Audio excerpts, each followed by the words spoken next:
1920. "Tell me the story of Everest," she said, a fervent smile sweeping across her face, creasing the corners of her eyes. "Tell me about this mountain that's stealing you away from me." George and Ruth sat on the drawing-room floor, laughing and tipsy, dinner growing cold on the table in the next room. Ruth was cross-legged opposite him, her grey skirt pulled tight across her knees.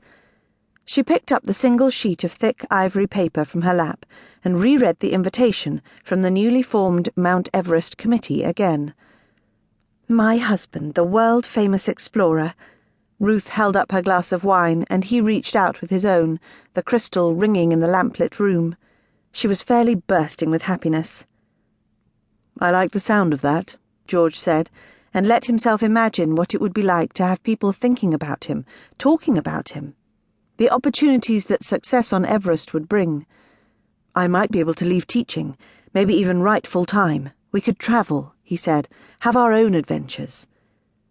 Handing him the invitation, Ruth rose unsteadily to her feet and gulped at her wine. He scanned the words again. "Hope that you'll join the Everest reconnaissance, pursuit of the final pole, for the honour of king and country."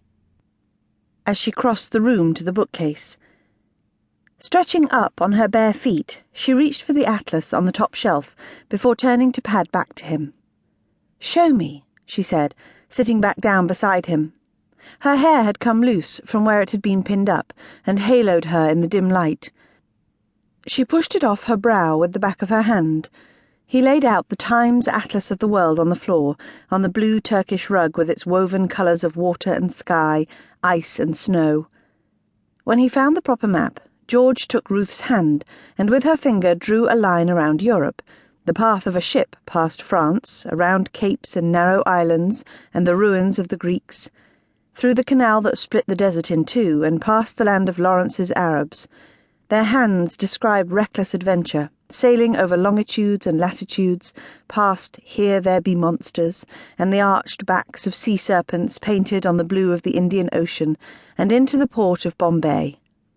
George drew lines across the plains of India, around bazaars and villages, landscapes of tea and Hindu cows into the curved spine of the Himalaya, with its foothills and plateaus. "It's blank," Ruth exclaimed, when their hands reached the spot where Everest should be. There was only a series of names, no relief, no lines of ridges or elevations, just words floating in an empty space, waiting to be claimed by him. "No one has mapped her yet. That's what we're going to do, Ruth.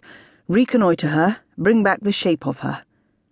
He stroked his fingers across the map, as if he could explore the range through the pages, feeling for the relief of peaks. "These are the highest mountains on Earth." There was an awe in his voice that he wanted her to share. He recited names and caressed the page before moving from the map to navigate her skin beneath the folds of her skirt.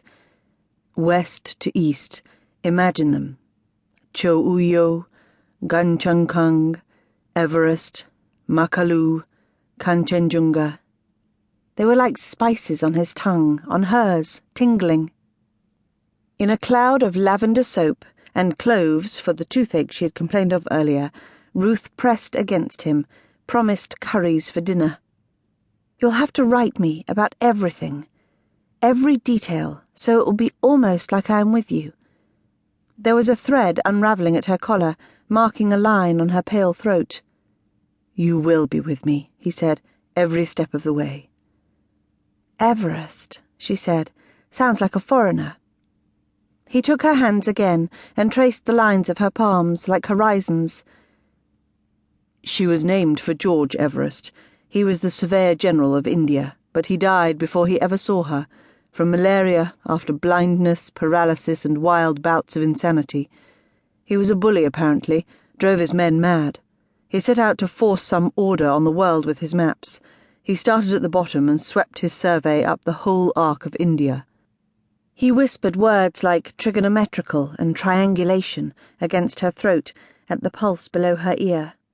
With the back of his fingers he skimmed the long declension of her throat, traced the line of her collarbone where